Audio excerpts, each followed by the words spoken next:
매일 성경 묵상을 돕는 해설 가이드입니다. 안녕하세요. 묵상 코치입니다.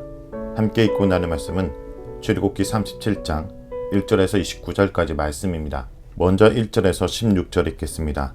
부살렐이 조각목으로 궤를 만들었으니 길이가 2규빗 반, 너비가 1규빗 반, 높이가 1규빗 반이며 순금으로 안팎을 싸고 위쪽 가장자리로 돌아가며 금태를 만들었으며 금고리 넷을 부어 만들어 네 발에 달았으니 곧 이쪽에 2고리요 저쪽에 2고리이며 조각목으로 채를 만들어 금으로 싸고 그 채를 궤 양쪽 고리에 끼어 궤를 매게 하였으며 순금으로 속죄소를 만들었으니 길이가 2규빗 반, 너비가 1규빗 반이며 금으로 그룹 둘을 속죄소 양쪽에 쳐서 만들었으되 한 그룹은 이쪽 끝에 한 그룹은 저쪽 끝에 곧 속죄소와 한 덩어리로 그 양쪽에 만들었으니 그룹들이 그 날개를 높이 펴서 그 날개로 속죄소를 바빴으며 그 얼굴은 서로 대하여 속죄소로 향하였더라.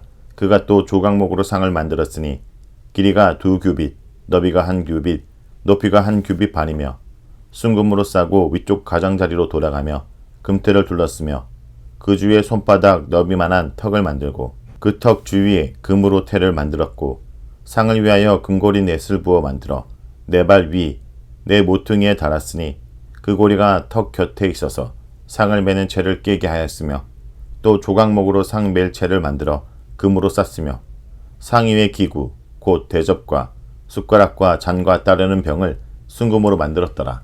1절에서 16절은 언약궤와 진설병 상을 언급하고 있습니다. 1절에서 5절은 이스라엘과 함께 하심을 보여줍니다. 하나님이 이스라엘과 함께 하신다는 것을 말로만 하지 않으시고 언약궤를 통하여 직접 보여주십니다.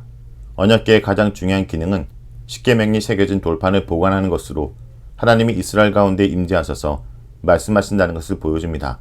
강야 같은 나의 인생 가운데도 하나님은 함께 하시며 말씀하십니다.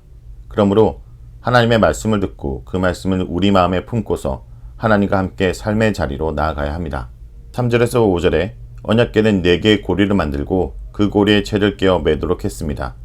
이는 하나님의 임재를 상징하는 언약궤에 인간의 손이 직접 닿지 않도록 하기 위함입니다. 언약궤의 이러한 구성은 하나님이 거룩한 분임을, 그래서 하나님이 번잡할 수 없는 위엄과 권위를 가지는 분임을 보여줍니다. 6절에서 9절은 순금으로 만든 속죄소입니다. 속죄소는 하의 장소인데 이는 곧 하나님께서 이스라엘을 거룩하게 깨끗이 씻으시는 장소라는 뜻입니다. 하나님은 거룩하실 뿐 아니라 이스라엘을 거룩하게 하시는 분입니다. 10절에서 16절에 부살렐이 조각목으로 만든 상은 진설병을 올려놓는 곳으로 빵과 함께 4가지 순금으로 만드는 도구들을 올려놓았습니다. 이 진설병은 곧 하나님께서 이스라엘 가운데 함께 계셔서 그들의 필요를 공급해 주신다는 것을 상징적으로 보여줍니다. 곧 제사장은 성소에 진열된 진설병을 통하여 하나님이 함께 하시며 날마다 일용할 양식을 공급해 주시는 분임을 깨우치게 되는 것입니다. 하나님은 이스라엘의 필요를 채우십니다. 다음은 17절에서 29절까지 말씀입니다. 그가 또 순금으로 등장대를 만들되 그것을 쳐서 만들었으니 그 밑판과 줄기와 잔과 꽃받침과 꽃이 그곳과 한 덩어리로 되었고 가지 6이 그 곁에서 나왔으니 곧 등장대의 3가지는 저쪽으로 나왔고 등장대의 3가지는 이쪽으로 나왔으며 이쪽 가지의 살구꽃 형상의 잔색과 꽃받침과 꽃이 있고 저쪽 가지의 살구꽃 형상 잔색과 꽃받침과 꽃이 있어 등장대에서 나온 6이 그러하며 등장대 줄기에는 살구꽃 형상의 잔 넷과 꽃받침과 꽃이 있고 등장대에서 나온 가지 6을 위하여는 꽃받침이 있게 하였으되 2가지 아래에 한 꽃받침이 있어 줄기와 연결하고 또 2가지 아래에 한 꽃받침이 있어 줄기와 연결하였고 또 다시 2가지 아래에 한 꽃받침이 있어 줄기와 연결되게 하였으니 이 꽃받침과 가지들을 줄기와 연결하여 전부를 순금으로 쳐서 만들었으며 등잔 7과 그불 집게와 불똥 그릇을 순금으로 만들었으니 등장대와 그 모든 기구는 순금 1달란트로 만들었더라. 그가 또 조각목으로 분향할 제단을 만들었으니 길이는 1규빗이요 너비는 1규빗이라. 네모가 반듯하고 높이는 2규빗이며 그 뿔들이 제단과 연결되었으며 제단 3면과 전후 좌우면과 그 뿔을 순금으로 싸고 주위에 금태를 둘렀고 그 태 아래 양쪽에 금고리 둘을 만들었으되 곧 그 양쪽에 만들어 제단을 매는 재를 깨게 하였으며 조각목으로 그 재를 만들어 금으로 쌌으며 거룩한 간유와 향품으로 정결한 향을 만들었으되 향을 만드는 법대로 하였더라. 17절에서 29절은 백성을 지키시는 하나님의 모습입니다. 살구꽃 형상을 한 등장대는 계속 불이 타오르도록 만들어졌습니다.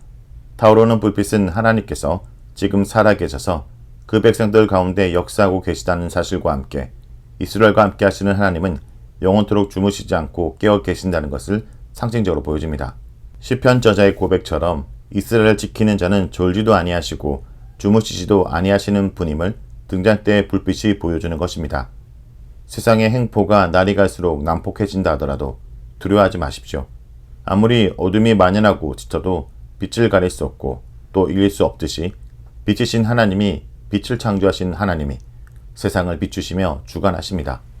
25절에서 28절에 부살렛이 만든 분향단에서 아론은 아침 저녁으로 향기로운 향을 피워야 합니다. 특별히 단에서 향을 피웠는데 이는 향이 하나님께 드려진다는 것을 의미하는 듯 보입니다.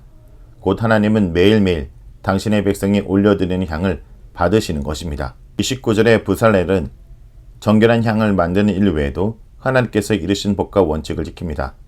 다른 기구로 제작하는 것에 비해 상대적으로 작고 사소한 일이지만 이르신 대로 철저하게 해갑니다. 나는 눈에 띄는 크고 중요한 일들을 하나님 말씀대로 하면서 혹시 눈에 잘 띄지 않고 작고 사소한 일은 소리 여기진 않고 있습니까? 일의 크기와 중요성에 관계없이 하나님 말씀을 지켜야 합니다. 자, 여기까지가 출애굽기 37장 1절에서 29절까지 말씀입니다. 오늘 말씀을 통해 우리는 무엇을 묵상하고 적용해야 될까요? 하나님은 그 백성과 온전한 관계를 원하십니다. 언약궤와 속죄소는 언약 백성을 향한 하나님의 임재와 관계 회복을 위한 사랑의 배려입니다. 그 사랑의 절정이 예수님을 통해서 온전히 드러났습니다. 옛 언약 백성이 언약궤와 속죄소를 인식하며 살아야 하듯이 예수님의 믿음으로 새 언약의 백성이 된 자는 구원의 은혜를 기억하며 주와 함께 살아야 합니다. 오늘도 우리와 함께 하시는 그 하나님을 기억하고 그와 온전한 관계를 이루기에 힘쓰는 주의 백성들이 되길 간절히 기도드립니다.